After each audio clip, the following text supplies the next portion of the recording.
वांग लिन और ली युआनफेंग की टक्कर अपने चरम पर है। ताकत, रणनीति और रोमांच से भरी इस लड़ाई को मिस न करें।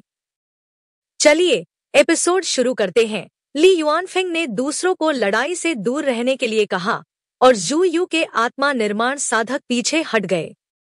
वांग लिन ने ली युआनफेंग पर हमला किया, जिससे जबरदस्त ध्वनि उत्पन्न हुई। ली युआनफेंग ने एक काले ड्रम का इस्तेमाल किया, जिसकी धड़कन वांग लिन के दिल की धड़कन को प्रभावित करने लगी। हालांकि वांग लिन ने इसे तोड़ दिया और अपने हमले जारी रखे।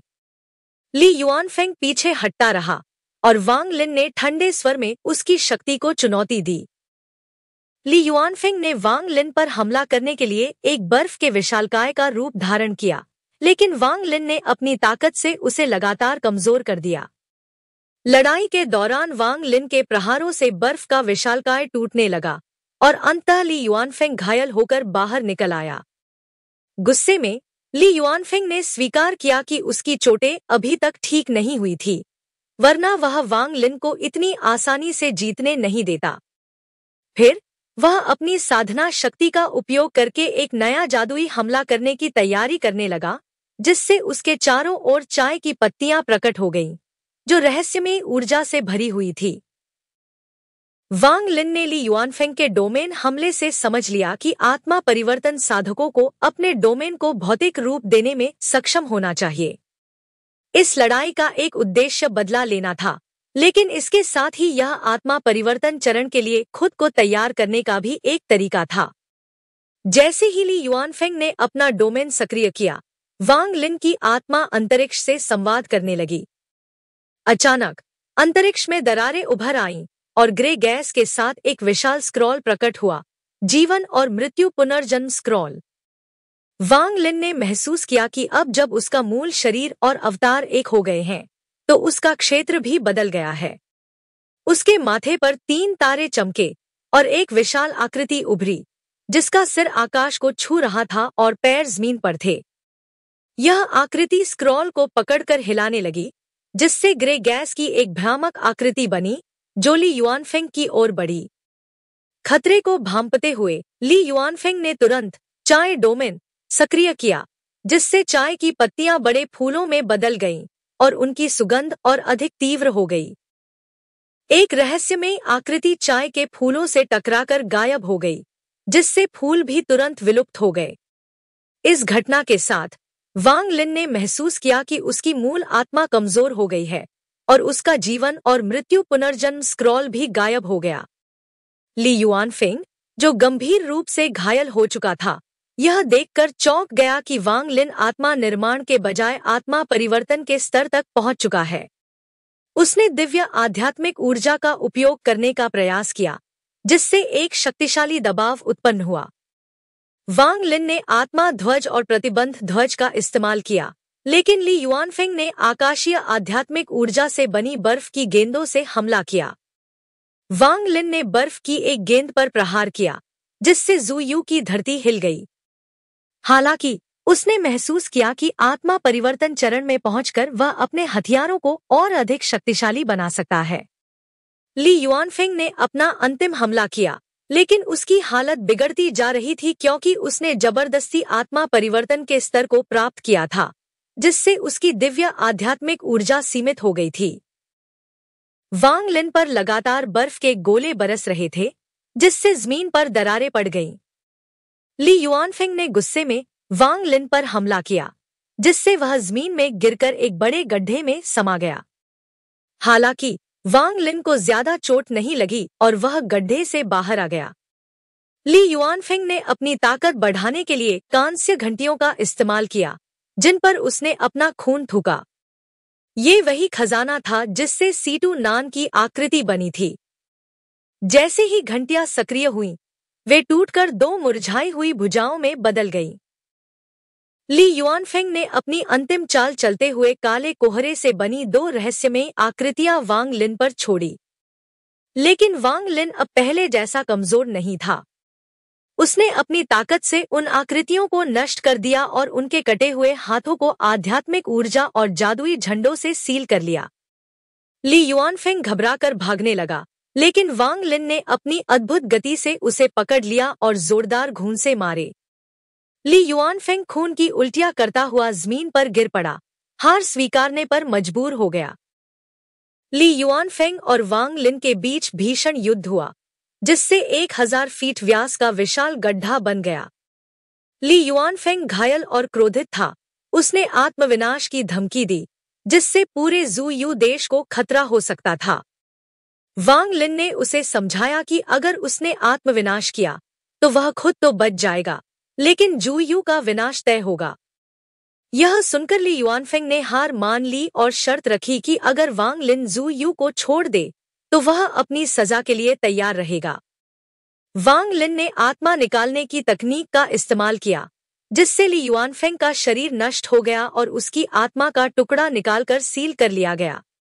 इस तरह एक शक्तिशाली नेता का अंत हो गया। इसके बाद वांग लिन ने 2 घंटियों को अपने पास रखा और आकाश में उड़ गया, जबकि बाकी साधक, जिन्होंने यह सब देखा था, क्रोध से भर गए। वांग लिन ने जू यू में आत्मा निर्माण से ऊपर के सभी साधकों और संप्रदायों को निषिद्ध कर दिया, अन्यथा लौटने की चेतावनी दी।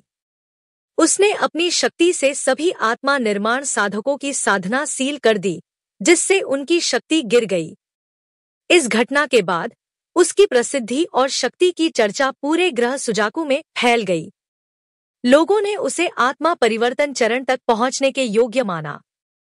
इस बीच एक बूढ़ा व्यक्ति, जो भविष्यवाणी करने वाला लगता था, एक बड़े कान वाले व्यक्ति को लियू मेई की शक्ति परखने भेजता है। वह अपनी आत्मसजा के अंत का इंतजार कर रहा था और चिंतित था कि जी शिन अंतरिक्षीय दरार में क्यों फेंकी गई। दूसरी ओर कियान फेंग ने वांग लिन की ताकत को कम आंका और उसे अपनी बराबरी का नहीं माना। उसके पास खड़ी रेड बटरफ्लाई बिना किसी भाव के खड़ी थी और कियान फेंग ने उसकी खोई हुई इच्छा को लेकर व्यंग्य किया। वांग लिन ने जू यू को छोड़ने के बाद एक अलग स्थान पर जाकर स्वर्ग को चुनौती देने वाले मनके में प्रवेश किया, जहां वह सीटू नान की आत्मा के सामने खड़ा हुआ। उसने 2 कटे हुए हाथों पर लगी मुहर हटा दी, जिससे वे सीटू नान की आत्मा के चारों ओर तैरने लगे। धीरे धीरे वे हाथ उसकी आत्मा में विलीन हो गए, जिससे उसकी आत्मा तेजी से पुनः ठोस होने लगी, लेकिन वह अभी भी नहीं जागा था। वांग लिन को याद आया कि सीटू नान ने कहा था कि आत्मा परिवर्तन चरण तक पहुंचने के बाद ही वह उसे पुनः जागृत कर सकेगा। उसने अपने माता पिता की आत्मा को भी देखा और भावुक होकर कहा कि वह उन्हें पुनर्जन्म चक्र में भेज देगा, लेकिन उन्हें छोड़ना उसके लिए कठिन था। बाद में जब वह मनके से बाहर आया तो उसने सोचा कि क्या सीटू नान के शरीर के और टुकड़े भी बचे होंगे। उसने ली युआनफेंग की आत्मा की जांच की और पाया कि उसने केवल संयोग से वे कटे हुए हाथ पाए थे और उन्हें कहां से मिले यह नहीं जानता था। इसके बाद वांग लिन वहां से चला गया। वांग लिन को विशालकाय दानव कबीले के पूर्वज से दिव्य तलवार वापस लेनी थी। पूर्व में सन ताई ने इस पूर्वज से युद्ध किया था, लेकिन वह उसकी रक्तरेखा शक्ति के कारण हार गया। बाद में एक कठपुतली ने पूर्वज का शिकार किया, जिससे उसका जीवित या मृत होना अज्ञात रहा। वांग लिन को संदेह था कि अगर पूर्वज जीवित भी है तो उसे एक नए शरीर की आवश्यकता होगी और उसके नए शरीर के साथ सामंजस्य स्थापित करने में समय लग सकता है। उसने विशालकाय दानव कबीले के पूर्वज की शक्ति और प्राचीन देवताओं से उसके संभावित संबंधों को लेकर चिंता व्यक्त की।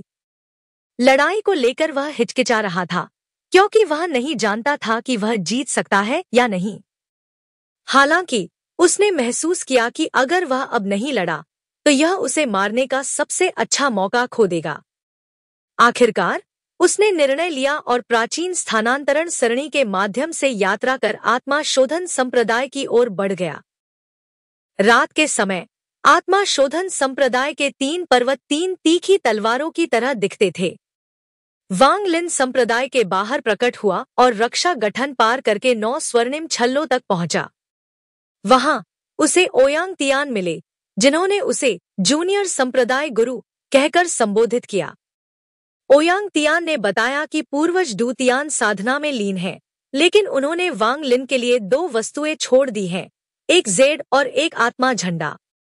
वांग लिन ने जेड स्कैन किया और आभार प्रकट किया। इस जेड में विशाल दानव कबीले की रक्त शक्ति का विस्तृत विवरण था, जिससे वांग लिन को नई जानकारी मिली। उसने आत्मा शोधन पर्वत के शीर्ष पर बैठकर इस ज्ञान पर विचार किया, क्योंकि विशाल दानव कबीले के पूर्वज अभी आत्मा परिवर्तन चरण में ही थे और इसकी पूरी शक्ति का उपयोग नहीं कर सकते थे।